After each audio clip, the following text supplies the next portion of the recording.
लोकसभा में नेता प्रतिपक्ष काल तक जो रवैया अपनाए थे, देश की एग्जामिनेशन सिस्टम को अमान्य करना, उसको सेम कहना, उसको रबिश कहना, यह उनकी बौद्धिक स्तर का प्रमाण करती है। मर्यादा में रहते हुए अपील करना चाहता हूं कि आपने देश को ठेस पहुंचाया है, देश में अनर्की खड़ा करना चाहे, देश में एक सिविल अनरेस्ट हो, ये उसके आपने षड्यंत्र किया, देश आपको माफ नहीं करेगा। सुप्रीम कोर्ट की इस ऐतिहासिक जजमेंट के बाद फिर कहूँगा, सत्यमेव जयते, सत्य कभी छुप नहीं सकता है। विरोधी दल की भूमिका आज की सुप्रीम कोर्ट की जजमेंट के बाद भी स्पष्ट हुई। नीट की मामला जब सामने आई है, विरोधी दल की भूमिका आज की सुप्रीम कोर्ट की जजमेंट के बाद भी स्पष्ट हुई। विशेष करके देश की नेता प्रतिपक्ष, लोकसभा में नेता प्रतिपक्ष काल तक जो रवैया अपनाए थे, देश की एग्जामिनेशन सिस्टम को अमान्य करना, उसको सेम कहना, उसको रबिश कहना, यह उनकी बौद्धिक स्तर का प्रमाण करती है।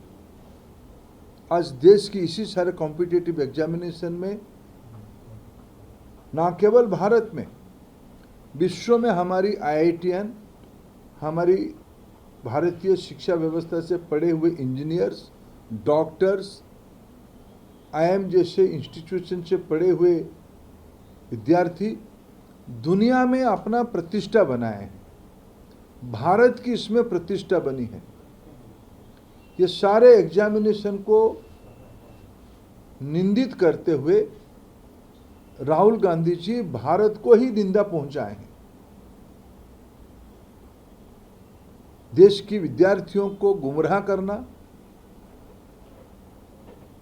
भ्रम पैदा करना, सामाजिक तनाव के लिए प्रोत्साहित करना, यह उनकी राजनीति का एक योजनाबद्ध हिस्सा रहा है।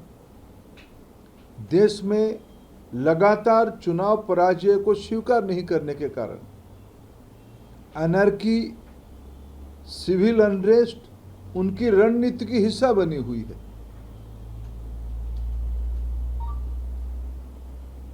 मैं उनको अपील करता हूं, पिछले दिनों में देश के अंदर और समूचा विपक्ष की जो लोग, जिन लोगों ने इस गैर जिम्मेवाराना कामों में लगे थे, इन सबको मैं अपील करना चाहता हूं, कम से कम देश की नौजवानों को, देश की विद्यार्थियों को, उनकी अभिभावकों को वो माफी मांगना चाहिए। राजनीतिक विषय अलग हो सकती है, लेकिन देश की मैं शुरू से कह रहा हूं, मैं राजनीतिक भाषा नहीं बोलना चाहता हूं।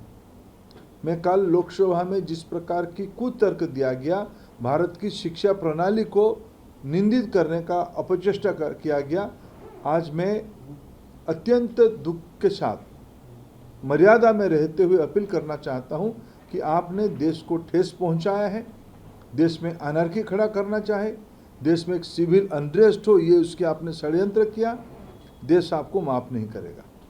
राजनीतिक प्रतिद्वंदिता अलग हो सकती है, राजनीतिक वाद विवाद अलग हो सकती है, लेकिन देश के विद्यार्थी बच्चे सभी के हैं, ये कोई पार्टी के नहीं होते हैं। उनकी खुशी, उनकी नाराजगी हम सभी के हैं। इसलिए मैं पिछले लगभग 2 महीने से सारा विषय को बड़े बारीकी से सरकार की ओर से हम देख रहे थे और संभाल भी रहे थे। हम भी कोशिश कर रहे थे कि कोई किसी भी प्रकार की हमारी वाणी के कारण किसी को आहत ना पहुंचे। लेकिन मित्रों, मैं आज फिर सुप्रीम कोर्ट की इस ऐतिहासिक जजमेंट के बाद फिर कहूँगा, सत्यमेव जयते, सत्य कभी छुप नहीं सकता है। कुछ विषय मैंने कल पार्लियामेंट में कहा भी है। देश की शिक्षा व्यवस्था को सुधारने के लिए, विशेष करके नौजवानों की हितों को सुरक्षित करने के लिए किसी ने क्या किया है, यह ऑन रिकॉर्ड है। हमने तो अपना हिसाब दिया कि हमने पब्लिक एग्जामिनेशन को शुचिता के साथ जोड़ने के लिए कानून भी लाया। जिन लोगों ने 2010 में कानून ला के वापस कर लिए उनको ही उत्तर देना पड़ेगा किसकी दबाव में आपने कानून ला के आप उसको वापस किए थे। ये सारा विषय समाज के सामने अभी चर्चित है, उसमें सबको अपना अपना उत्तर देना ही पड़ेगा।